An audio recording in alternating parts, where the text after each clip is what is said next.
नमस्कार, सुप्रभात। स्वागत एक बार पुनः आप सभी प्यारे प्यारे दर्शकों का आज की प्यारी सी सुबह में। मित्रों, शास्त्रों में एक सुंदर सी कथा आती है कि भृगु ऋषि जी तीनों देवों के पास ये जानने के लिए गए कि कौन सबसे बड़े हैं। शंकर जी के पास गए, वो अपनी साधना में लीन थे, वहाँ से चल पड़े।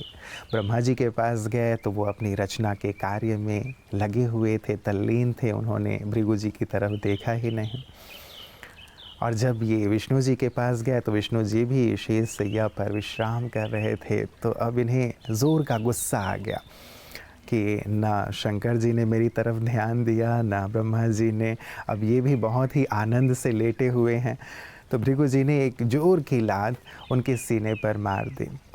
विष्णु जी उठे और उठ करके तुरंत ही चरण पकड़ लिए भृगु जी के और उसे हल्का सा मसाज सा करने लगे कि आपके पैरों को चोट लग गई होगी, क्योंकि मेरे सीने जो हैं वो बहुत ही कठोर हैं। उनके इस धन्यवाद भाव को देख करके भृगु जी बिल्कुल ही पिघल गए। सचमुच मित्रों, यदि कोई हमें कष्ट देता है, दुख देता है, उसके प्रति भी हम अपने मन में सुंदर शुभ भाव रखते हैं, धन्यवाद का भाव रखते हैं, तो सामने वाला व्यक्ति परिवर्तित हो जाता है। तो हम भी अपने जीवन में इस भाव को ज़रूर धारण करें ताकि सामने वाला व्यक्ति अपनी गलती को महसूस करे और परिवर्तन पथ पर आगे बढ़ सके। और यही है आज का सुंदर सुवाक्य। आइए सुनते हैं। ओम शांति। एक प्रसंग याद आता है। मैं चला था सुखों की तलाश में। रास्ते में खड़े दुखों ने कहा कि हमें साथ लिए बिना सुखों का पता नहीं चलता है जनाब, क्योंकि हर गुलाब तक पहुंचने का रास्ता कांटों से होकर गुजरता है। वास्तव में ये कांटे ही हमें फूल की अहमियत का एहसास दिलाते हैं, हमें हमारी शक्तियों का बोध कराते हैं। हमारे जीवन के खलनायक ही हमें नायक बनाते हैं। हमारे भीतर छिपी हुई प्रतिभाओं को, गुणों को, आत्मविश्वास को जागृत करते हैं। जैसे शरीर पर जब भी कोई बैक्टीरिया या वायरस अटैक करता है, तभी हमें हमारे शरीर की प्रतिरोधक क्षमता का पता चलता है। वैसे ही जब कोई व्यक्ति हमें दुख देता है, तभी हमें हमारी शक्तियों का, क्षमताओं का, कमी व कमजोरियों का पता चलता है। इसलिए जीवन में आगे बढ़ने के लिए, अनुभवी मूर्त बनने के लिए सदा जीवन में दुख देने वाले व्यक्तियों का धन्यवाद करें। ओम शांति। मित्रों, सचमुच कई बार दुख देने वाले व्यक्ति को भी भले लात बहुत ज़ोर की थी, लेकिन हम धन्यवाद देते हैं, उनके लिए अपनी भावनाओं को शुभ रखते हैं, तो सामने वाला व्यक्ति भी पश्चाताप से भर जाता है कि मैंने ये ठीक नहीं किया, और ये जीवन भर के लिए उसके एक प्रेरणा बन जाती है कि मुझे जीवन में कैसे कर्म करने हैं। इसीलिए हम भी ऐसे परिवर्तन के निमित्त ज़रूर बने। जब कभी भी ऐसे अवसर आए, तकलीफ़ तो होती है, लेकिन उस तकलीफ़ को सहते हुए हम सामने वाले के जीवन को संवार सकते हैं। ज़रूर इस पर विचार कीजिएगा। और इस विचार के साथ आगे बढ़ते हैं अपने अगले सेगमेंट, जहां हम सेहत की बात करते हैं। मिर्गी या दौरे, या जिसको एपिलेप्सी भी कहते हैं, ये एक ऐसा रोग है जिसमें व्यक्ति को अचानक से कुछ दौरा पड़ता है, जिसमें वो बेहोश हो जाता है, हाथ पैर कांपने लगते हैं। दौरे के दौरान जीभ भी कट सकती है, मुंह में झाग आ जाता है, कभी कभी चोट भी लग जाती है। तो इसको हम मेजर फिट कहते हैं।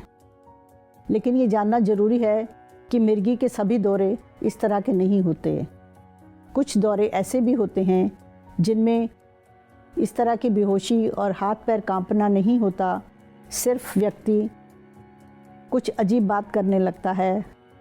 बच्चों में कई किस्म के दौरे होते हैं, जैसे एकटक देखते रहना, काम करते करते कुछ सेकंड के लिए रुक जाना, और ऐसे दौरों का कई बार पता भी नहीं चलता और माता पिता कई समय तक उसको डॉक्टर के पास नहीं ले जाते।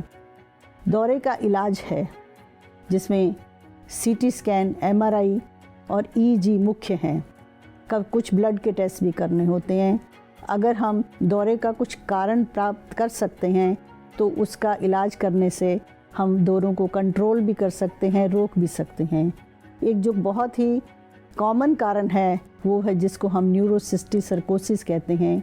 एक कीड़े का इन्फेक्शन ब्रेन में हो जाता है, उससे दौरे पड़ने लगते हैं।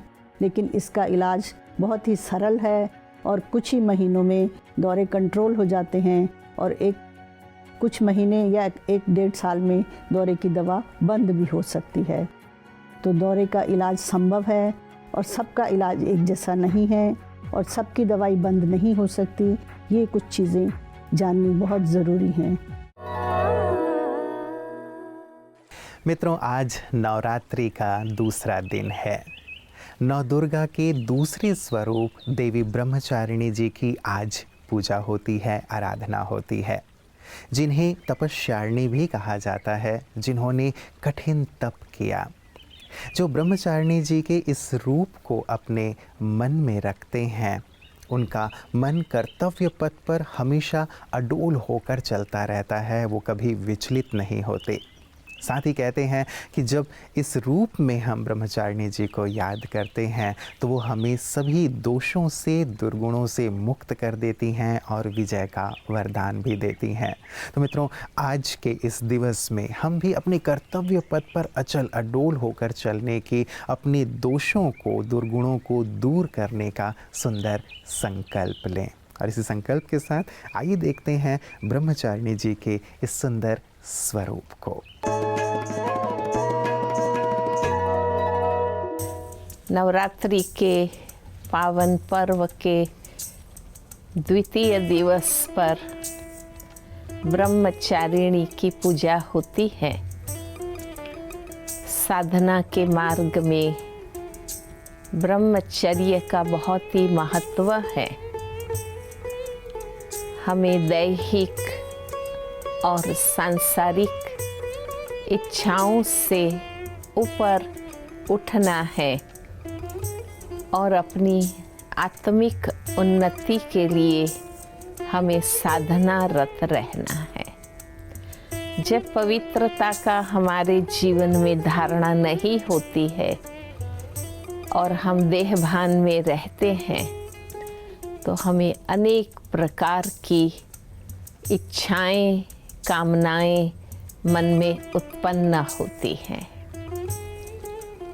इसलिए साधना का प्रथम अभ्यास है कि हम देहभान से परे हो जाएं, क्योंकि जब हम आत्मविस्मृत होते हैं और देहभान में रहते हैं तो ऑटोमेटिक हमारे मन और बुद्धि दुनिया से, देहधारियों से और भौतिक पदार्थों से जुड़ जाता है।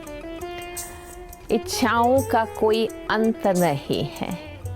इच्छाओं के पीछे व्यक्ति भागता है, अपना समय, धन, शक्ति उसमें खर्च करता रहता है।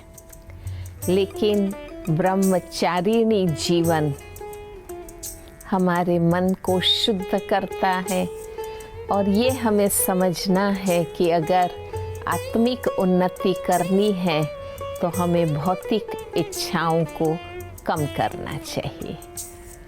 तो नवरात्रि के द्वितीय दिन का ये दिव्य संदेश ब्रह्मचारिणी माता के द्वारा हमें मिलता है।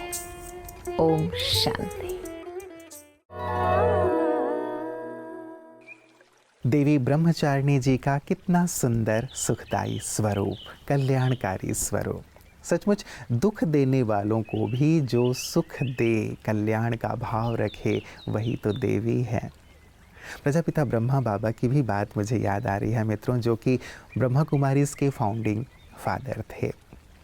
वो भी एक सन्यासी जो उन्हें लगातार गाली दिया करता था, उसके लिए भी बहुत ही शुद्ध भाव, करुणा भाव से भरे हुए थे। एक दिन जब वो गाली नहीं दे रहे थे तो ब्रह्मा बाबा ने कहा कि जाओ देख कर आओ कि आज पुष्प वर्षा क्यों नहीं हो रही है। लोग देखने गए तो देखा कि वो बहुत बीमार पड़े हुए हैं, तो ब्रह्मा बाबा ने उनके लिए एक टोकरी फल भेजा कि ये फल खा कर के वो तंदुरुस्त होंगे, स्वस्थ होंगे, मेरी शुभकामनाएं देना। जैसे ही टोकरी का फल उनके पास पहुंचा तो वो सन्यासी बहुत ही जैसे द्रवित हो गए। उनका मन श्रद्धा भाव से झुक गया कि जिन्हें मैं रोज़ गाली देता हूँ, दुख देता हूँ, कष्ट पहुँचाने की कोशिश करता हूँ, वो मेरे लिए कितने धन्यवाद भाव से भरे हुए हैं, करुणा भाव से भरे हुए हैं। मित्रों, सचमुच ये जो एक करुणा भाव है, प्रेम भाव है, अच्छों को परिवर्तित कर देता है। और यही सुंदर भाव जीवन में कैसे आए, वही ब्रह्मा कुमारियाँ सभी को सिखा रही हैं। आइए देखते हैं पीस न्यूज़ हाइलाइट्स में उनकी सेवाओं की एक झलक। ब्रह्मा कुमारीज मुख्यालय माउंट आबू में राजनीतिक नेताओं के सम्मेलन का भव्य शुभारंभ हुआ।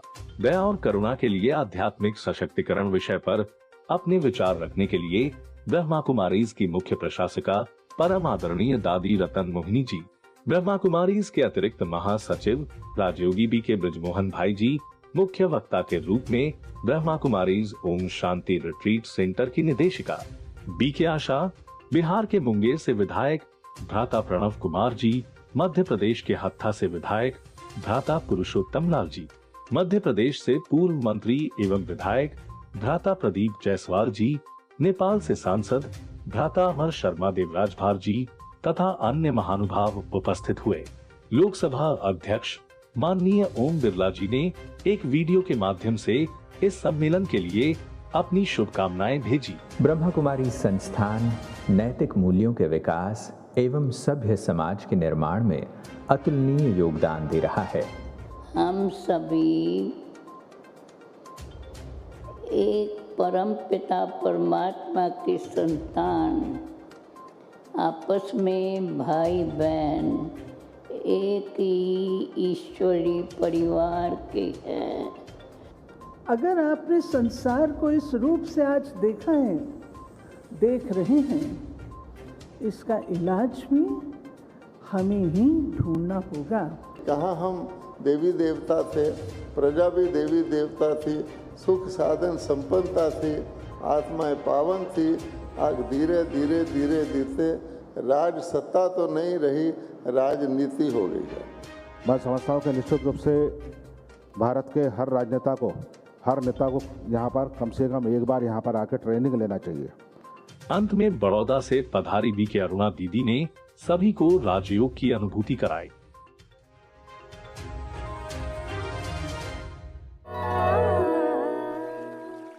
मित्रों, इस नवरात्रि में प्रतिदिन हम एक शक्ति के बारे में विचार करेंगे, पुरुषार्थ करेंगे। ये हम सब ने मिलकर संकल्प लिया है। आज की शक्ति है सहन शक्ति। यदि कोई दुख देता है, जिसकी बात लगातार हमारी आज हो रही है, तो भी उसकी बातों को सहन कर लेना सामने वाले व्यक्ति को परिवर्तित करने में मदद करेगा। क्राइस्ट को देखिए, उन्हें सूली पर टांग दिया गया, फिर भी उन्होंने अंतिम वाक्य जो बोला वो यही था कि हे ईश्वर, इन्हें माफ़ करना, क्योंकि इन्हें नहीं पता कि ये क्या कर रहे हैं। संत ज्ञानेश्वर जी, जिस व्यक्ति ने पूरे जीवन उन्हें कष्ट दिया था और वो बहुत ज़्यादा बीमार हो गया था, अंत में जब उनके पास पहुंचा समाधि लेने से पूर्व, तब भी उन्हें माफ़ कर दिया संत ज्ञानेश्वर जी ने और अपनी कृपा से उन्हें रोग मुक्त भी कर दिया। जीवन भर सहन किया, लेकिन कल्याण का भाव उस व्यक्ति के लिए बना रहा, धन्यवाद का भाव बना रहा, जिसके कारण वो व्यक्ति परिवर्तित हुआ। तो हम भी मित्रों सहन शक्ति को जीवन में धारण करें, क्योंकि कहते हैं कि सहन करने वाला शहंशाह बन जाता है। और ये मरना नहीं है, लेकिन जीवन भर के लिए, जीवन के बाद भी अमर बन जाना है। तो ज़रूर इस पर गहराई से विचार कीजिएगा। हमारी थोड़ी सी सहन शक्ति बहुत सारी विपदाओं से हमें मुक्त भी करती है और सामने वाले व्यक्ति को सदा के लिए परिवर्तित भी कर देती है। अपना ख्याल रखिएगा। कल पुनः इसी वक्त आप सभी से मुलाकात होगी। नमस्कार। ओम शांति।